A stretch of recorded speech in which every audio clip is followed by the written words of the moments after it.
नमस्कार दोस्तों, आइए इस कथा के माध्यम से हम हनुमान जी के सूत्र राम काज करवे क्यों आतुर के बारे में जानते हैं। एक व्यक्ति हनुमान जी के मंदिर गया। उसको कोई संतान नहीं थी। उसने हनुमान जी से आराधना की, हे हनुमान जी, आपकी कृपा से सभी दुर्गम कार्य सुगम हो जाते हैं। कृपा करें, मुझे एक सुंदर सा बेटा अगर मिले तो मैं आपको हीरो का हार चढ़ाऊं। पुजारी ने कहा, कोई चिंता मत कीजिए, हम आपकी ओर से अनुष्ठान करेंगे। पुजारी को भी लोभ था, हीरे का हार चढ़ेगा तो अपने को ही मिलेगा।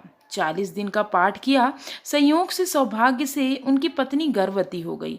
निश्चित समय के उपरांत इनको पुत्र रत्न पैदा हो गया।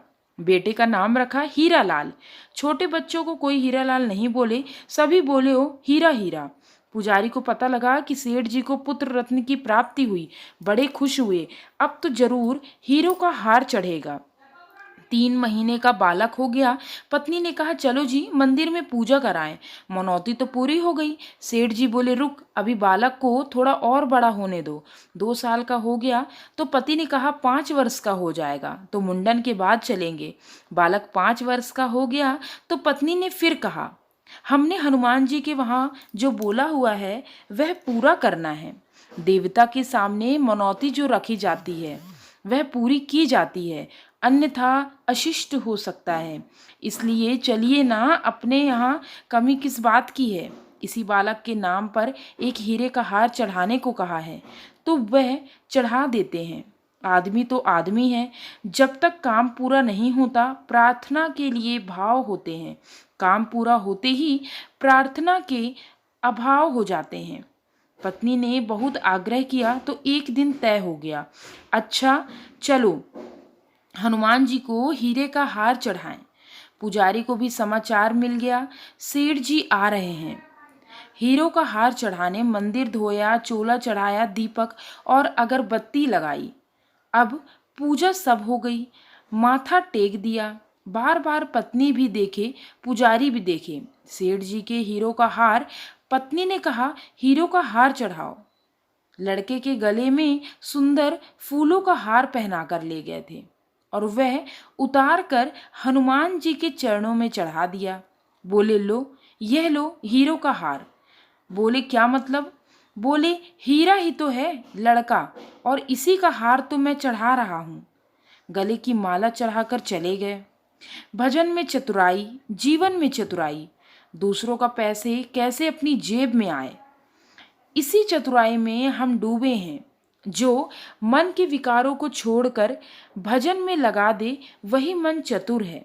हम लोग उसी को चतुर मानते हैं तो जैसे तैसे पैसा कमा ले।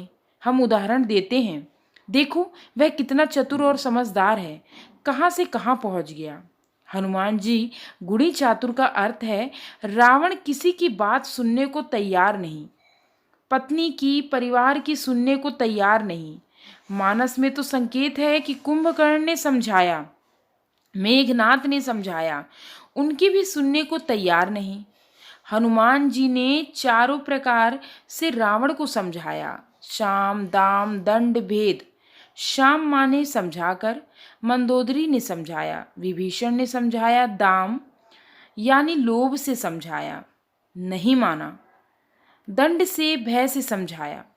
अगर तुम नहीं मानोगे तो फिर तुमको ब्रह्मा, विष्णु, महेश भी नहीं बचा पाएंगे।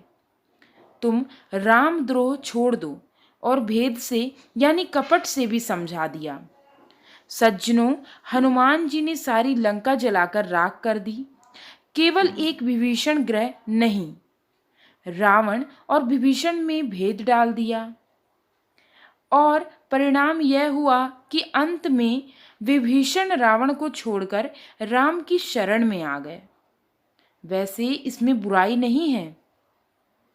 अज्ञानतावश मानसिक कमजोरी के कारण अगर कोई दुर्जन के चंगुल में सज्जन फंस गया हो तो येन केन प्रकारेण दर्जन के चंगुल से निकलाकर परमात्मा के संपर्क में ले आना कपट नहीं है बल्कि नीति है। तो दुर्जन से सज्जन को हनुमान जी ने दूर कर दिया। रावण को जब यह पता लगा कि पूरी लंका जल गई, केवल विभीषण का घर बचा है, तो रावण का माथा उसी समय ठनक गया कि यह विभीषण लगता है कि इस वानर से अंदर ही अंदर मिला हुआ है। इसी ने उसे मृत्युदंड से बचाया और उसी आग को रावण हृदय के लिए बैठा रहा। अंत में रावण ने विभीषण पर लात कर प्रहार कर दिया। जा उसी तपस्वी की शरण में जा। तो शाम दाम दंड भेद चारों नीतियों का जो जीवन में पालन करता है वह चतुर नहीं अति चतुर है। हनुमान जी महाराज राम काज करने को आतुर हैं और हम सब काम काज करने को आतुर हैं। जब देखो यही सुनने को मिलता है। बड़े जरूरी काम से जा रहा हूँ। कहाँ गए थे? बड़े जरूरी काम से। कहाँ जा रहे हो? बड़े जरूरी काम से। भैया न रात न दिन न सुबह न शाम, 24 घंटे काम ही काम। श्री हनुमान जी राम काज में और हम लोग काम काज में। श्री हनुमान जी राम काज करवे को आतुर और हम सभी काम काज करवे को आतुर। देखो, राम काज और काम काज में कोई विरोधाभासी नहीं, इन दोनों में कोई विरोध नहीं है, दोनों बिल्कुल एक हैं। कई बार हम लोग कहते हैं काम काज में डूबे हैं, राम काज कैसे कर पाएंगे। इनको अलग अलग मत समझिए। भजन करने में सब कुछ छोड़कर बैठ जाने को भजन नहीं कहा है। यह तो आलस्य है। कुछ काम नहीं है तो कहते हैं कि हम भजन कर रहे हैं। हम कई सज्जनों को देखते हैं कि वे आराम से कर रहे हैं, कहते हैं हम तो अनुष्ठान कर रहे हैं, बढ़िया बढ़िया माल खा रहे हैं। कहते हैं कि हमारा तो उपवास चल रहा है, हमारा व्रत चल रहा है। यह चतुराई है, यह चालाकी है। सब कुछ छोड़कर किसी कमरे में कैद हो जाना भजन नहीं है। भजन का अर्थ है सब कुछ भगवान से जोड़ देना।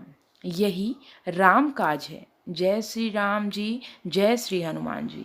दोस्तों, मेरे द्वारा यह हनुमान जी की कथा यदि आपको पसंद आई हो तो मेरे YouTube चैनल उमंग ज़िंदगी को लाइक, शेयर और सब्सक्राइब जरूर करें। Thanks for watching.